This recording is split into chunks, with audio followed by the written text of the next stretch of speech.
क्योंकि 70 वर्षों में हमने कोई राष्ट्रीय प्रगति नहीं की है, हमने इंडिविजुअल प्रगतियां की हैं।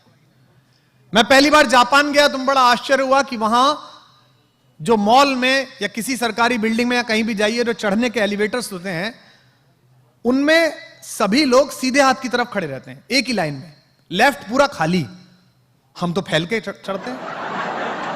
इधर भाभी जी खड़ी हैं, इधर भैया खड़े हैं, गुड्डू को संभाला जा रहा है। तो मैंने वहां के स्थानीय संयोजक से पूछा कि भाई ये कोई नियम कानून है सरकार का? बोले नहीं, कानून नहीं है सरकार का, अपने आप ऐसे ही चलते हैं।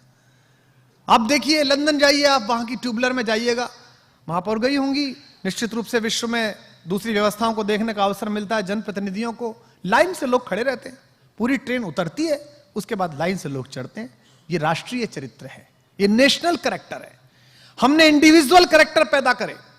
मराठी के एक प्रोफेसर का बेटा 10वीं में फेल हुआ लेकिन क्रिकेट अच्छी खेलता रहा, तो हमने सर सचिन तेंदुलकर पैदा किए। हमने हॉकी में ध्यानचंद पैदा किए। हमने राजनीति में भी इंडिविजुअल कैरेक्टर्स पैदा किए, चाहे किसी पार्टी में हो। हमने वो लोग पैदा किए जिन्होंने निजी क्षमता की। हमने राष्ट्रीय चरित्र क्या पैदा किया।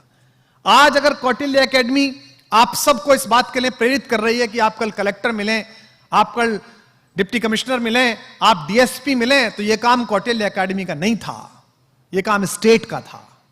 शिक्षा, स्वास्थ्य, सुरक्षा, पानी, बिजली, ये राज्य का काम है, जो पॉलिटिकल साइंस बच्चे पढ़ते होंगे। मैं बड़े दुख के साथ कहता हूं कि मैं 1 करोड़ रुपए के आसपास टैक्स देता हूं।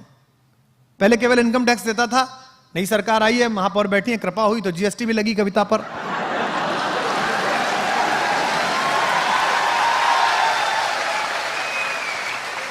पर अच्छा है, अगर मेरी कमाई का एक हिस्सा राष्ट्र के निर्माण के काम आता है, नए आयुध आते हैं, नए अस्त्र बनते हैं, नई पुल बनते हैं, नई सड़कें बनती हैं, तो मुझे शेयर्स देना चाहिए। इस राज्य के नागरिक होने के नाते देखना चाहिए। पर मैं अक्सर इस बात पर सोचता हूं, 18% जीएसटी देने के बाद, स्वामी रामदेव जी मिले मुझे एक दिन, मुझसे कह रहे थे कि गौमूत्र पे लग गया।